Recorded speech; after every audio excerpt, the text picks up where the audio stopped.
Lob Commerce présente Job Story, ma vie à Lob Commerce. Bonjour, c'est Muriel. Bonjour, c'est Céline. Salut à tous et bienvenue dans Job Story, ma vie à Lob Commerce, une série de podcasts portraits pour découvrir de l'intérieur les métiers de Lob Commerce. Et dans ce nouvel épisode, à mes côtés en plateau, Muriel et Céline, toutes les deux conseillères branches au siège de Lob Commerce à Paris. Alors rapidement, est-ce que vous pouvez vous présenter toutes les deux, nous parler un peu de votre parcours professionnel ? Allez, on commence par toi Muriel. Oui, donc après une maîtrise de psychologie, j'ai effectué un 3e cycle, enfin maintenant on dit un Master 2 plutôt, en ressources humaines. Et puis à l'issue, après une brève première expérience en entreprise, j'ai réellement débuté au sein d'un cabinet de chasse de tête. Par la suite, j'ai rejoint l'entreprise en service ressources humaines sur des fonctions assez polyvalentes de développement RH. J'y suis restée un peu plus de 7 ans et puis en 2018, j'ai rejoint le Forco. Céline, à ton tour, on t'écoute ? Alors moi j'ai un parcours un petit peu atypique puisque j'avais commencé des études technologiques. Et après, j'ai fait des études commerciales et ensuite, je me suis orientée vers les sciences de l'éducation. Donc, j'ai acquis une maîtrise. Et ensuite, j'ai intégré le monde du travail, déjà dans un organisme de formation, puis après, près de 20 ans en entreprise. Et puis, en 2015, j'ai repris mes études. J'ai suivi un master en management de la formation à Dauphine. Et en 2016, un an après, j'ai intégré le Forco à l'époque, qui est maintenant Lob Commerce. Muriel, qu'est-ce que tu dirais, toi, en une phrase, en quoi il consiste ton job au quotidien ?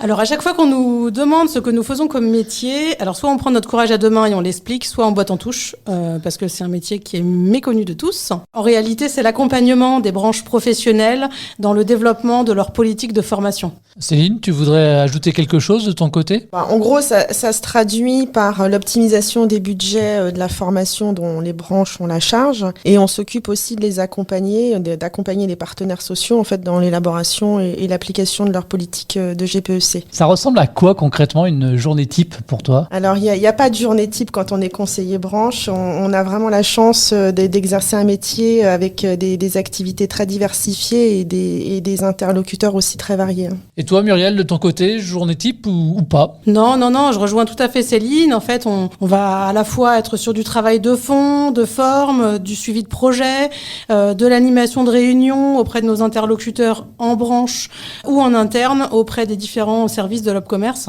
Alors, dans le cadre de votre métier maintenant, qui sont finalement vos interlocuteurs, que ce soit en interne ou en externe, Muriel ? Alors, en externe, ce sont principalement les partenaires sociaux des branches que l'on accompagne. Ça peut être aussi parfois des entreprises ou des organismes de formation. Et maintenant, en interne, Céline ? Alors déjà, au sein de notre direction, donc la direction branche et observatoire, on travaille en trinôme sur nos travaux de branche, donc avec une chargée d'études de l'observatoire et un chef de projet du service certification.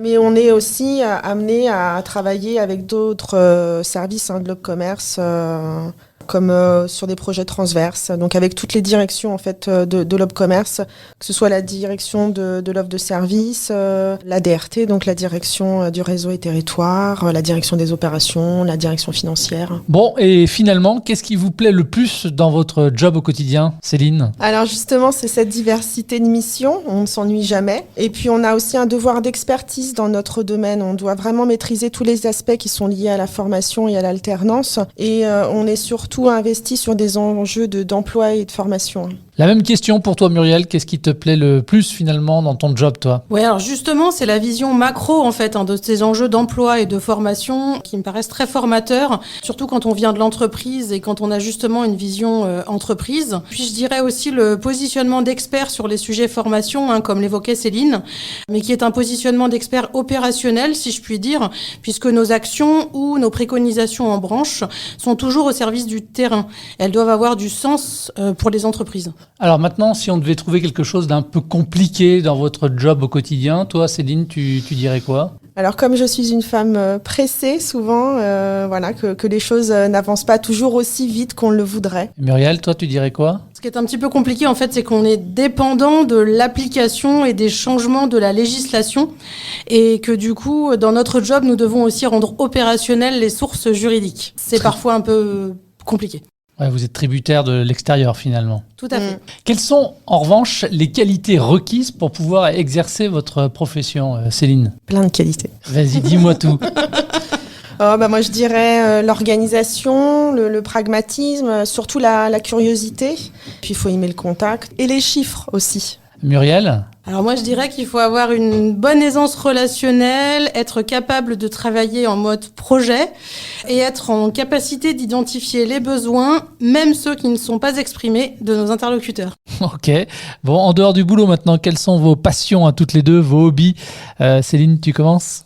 Oui, alors moi, j'essaie de me mettre un petit peu aux travaux, on va dire, manuels. Moi, j'ai toujours été fascinée par les personnes qui créent de leurs mains. Voilà. Et sinon, j'aime bien partager des bons moments, que ce soit en famille ou entre amis, avec des bons petits plats, un bon petit vin. Oh bah oui, c'est vrai que c'est toujours bien sympathique ça. Muriel, même chose, même question. Quels sont tes hobbies, tes passions dans la vie de tous les jours ? Ma première passion, c'est mes enfants, tout d'abord, avec lesquels je fais beaucoup d'activités.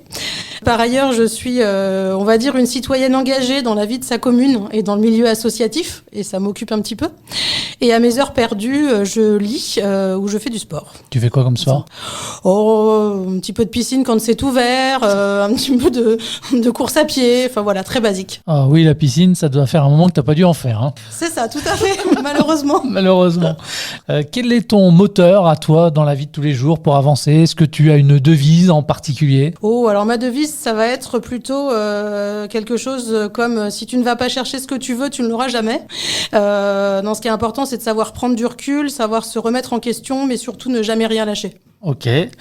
Céline, même chose, même question. Ton moteur à toi, ta devise peut-être ? Ouais, alors moi, plus qu'une devise, c'est des valeurs qui me portent et que j'essaie aussi d'inculquer à mes enfants. Donc c'est déjà de donner toujours le meilleur de soi, l'amour du travail bien fait, la persévérance, le respect de soi et des autres, voilà, et l'honnêteté en général. Merci beaucoup. Et merci également à vous de nous avoir écoutés. Je vous dis à très vite pour un nouvel épisode de Job Story. L'Op Commerce vous a présenté Job Story, ma vie à l'Op Commerce.